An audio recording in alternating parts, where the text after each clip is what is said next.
ہما Qureshi novels channel. کیسے ہیں آپ لوگ؟ امید ہے خیر خیریت سے ہوں گے اور کس نمبر 8 کا بے صبری سے انتظار کر رہے ہوں گے. تو جناب آپ کا انتظار اب ختم ہوتا ہے اور ہم کس نمبر 8 لے کر آ چکے ہیں. تو چلیے ایپیسوڈ 8 پڑھنا اسٹارٹ کرتے ہیں. لیکن اس سے پہلے اگر آپ چینل پہ نیو ہیں تو پلیز چینل کو لازمی سبسکرائب کر لیا کریں تاکہ آپ کو وقت پر نیو ایپیسوڈ کا نوٹیفیکیشن ملتا رہے. یہ لمحہ کہاں تھا میرا. لکھاری ہما قریشی. قسط نمبر 8. درشوار یار اٹھ بھی جاؤ، اب ہمیں آفس سے لیٹ ہو رہا ہے. وہ اس وقت کمبل میں منہ چھپائے خواب و گرگوش کے مزے لوٹنے میں مصروف تھی جبکہ تابش کی چھکا پہر مسلسل جاری تھی. جو کبھی ٹائی لینے کی غرض سے ڈریسنگ روم میں جا رہا تھا تو کبھی شرٹ کا کلر چینج کرنے. درشوار اس نے زچ ہو کر پکارا تھا جبکہ اس پر شدید قسم کی نیند کا غالبہ طاری تھا. یہ لڑکی ایسے نہیں اٹھے گی. اس نے زچ ہو کر کپڑے صوفے پر پھینک کر قدم بیٹھ کی جانب بڑھائے اور ایک جھٹکے سے اس کے وجود سے کمفرٹر کھینچ کر اتارا تھا. وہ جھٹپٹا کر بیدار ہوئی تھی. کیا ہوا تابش؟ صبح صبح کیوں شور مچا رکھا ہے تم نے؟ وہ بال سمیٹ کر اٹھتی تنک کر گویا ہوئی. وہ سرد نگاہوں سے گھور رہا تھا. میں نے کل رات کیا کہا تھا تم سے؟ اس نے سرد لہجے میں استفسار کیا جبکہ اس نے ناسمجھی سے اس کی جانب دیکھا. کیا کہا تھا؟ وہ انجان بنی. درشوار میں ضبط کو نہ آزماؤ پلیز. وہ شدید قسم کی جھنجھلاہٹ میں مبتلا تھا. اب بتا بھی دو کہ تم نے کیا کہا تھا. اسے اس کے انداز سے چڑ ہوئی تھی. یہی کہ صبح آفس جانا ہے. اس نے ناراض لہجے میں کہا تھا. ہاں تو جاؤ نا، میرے سر پر کیوں سوار ہوئے کھڑے ہو؟ اسے تب چڑھی تھی. میں نے کہا تھا کہ صبح ہم آفس جائیں گے. شاید تمہاری میموری پراپر ورک نہیں کر رہی. اس نے طنزیہ لہجہ اپنایا. میں کیوں تمہارے ساتھ آفس جاؤں گی بھلا؟ میں نے تم سے پوچھا نہیں ہے بلکہ بتایا ہے کہ آج سے تم میرے ساتھ آفس جاؤ گی. اس نے بغیر کسی لگی لپٹی رکھے اس کی کچھ فہمی دور کی تھی. عجیب پاگل پن ہے. پہلے میں جاب صرف مجبوری کی خاطر کرتی تھی. اب تو اس جاب کو کنٹینیو رکھنے کا کوئی سالڈ ریزن بھی نہیں ہے. اس نے سرے سے ہی انکار کیا تھا. او مائی گاڈ، تمہیں ایک چھوٹی سی بات جلدی سمجھ کیوں نہیں آتی ترے کہ اب سے تم میرے ساتھ آفس جایا کرو گی. تو مطلب جاؤ گی، بات ختم. ویسے بھی گھر میں اکیلے رہ کر کیا کرنا ہے تمہیں؟ اس نے گھور کر دیکھا. کیا مطلب ہے؟ گھر میں بچیاں ہیں اور پھر گھر ملازمین پر تو نہیں چھوڑا جا سکتا نا. اس نے جمائی روکتے جواز پیش کیا.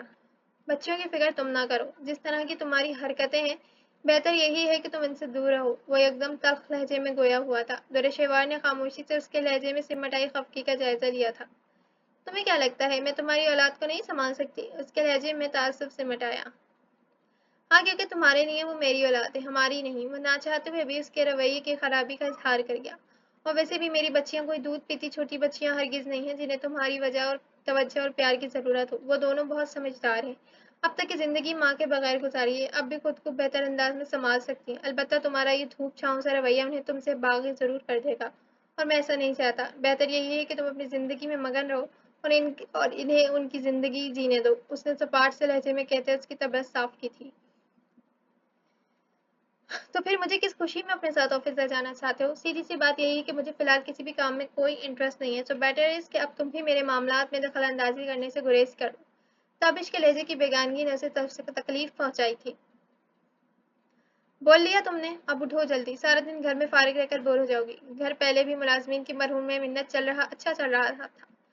گھر پہلے بھی ملازمین کی مرہون منت اچھا چل رہا تھا. ابھی بھی چل جائے گا. بچیاں اپنی پڑھائی میں مصروف ہیں اور کم سے کم جب تک عروا یہاں موجود ہے میں کسی قسم کا کوئی اضافی تماشا نہیں چاہتا ہوں. اس نے اس بار باقاعدہ طور پہ ہاتھ پکڑ کر کھڑا کیا تھا جو اس پہ خاموش مگر ناراض نگاہ ڈالتی شاور لینے کی غرض سے واش روم کی جانب بڑھی تھی. گڈ مارننگ بابا. وانیہ نے سیڑھیوں سے اترتے تابش کو دیکھ مارننگ وش کیا تھا جبکہ بچیوں کو اسکول کے لیے پراپر تیار دیکھ درشوار کو شدت سے اپنی غفلت کا احساس ہوا تھا. ان کی کیئر ٹیکر کل سے واپس جاب پر آ گئی تھی. ایک بات تو طے تھی کہ تابش واقعی اپنی اولاد کے معاملے میں حد سے زیادہ پوزیسو تھا.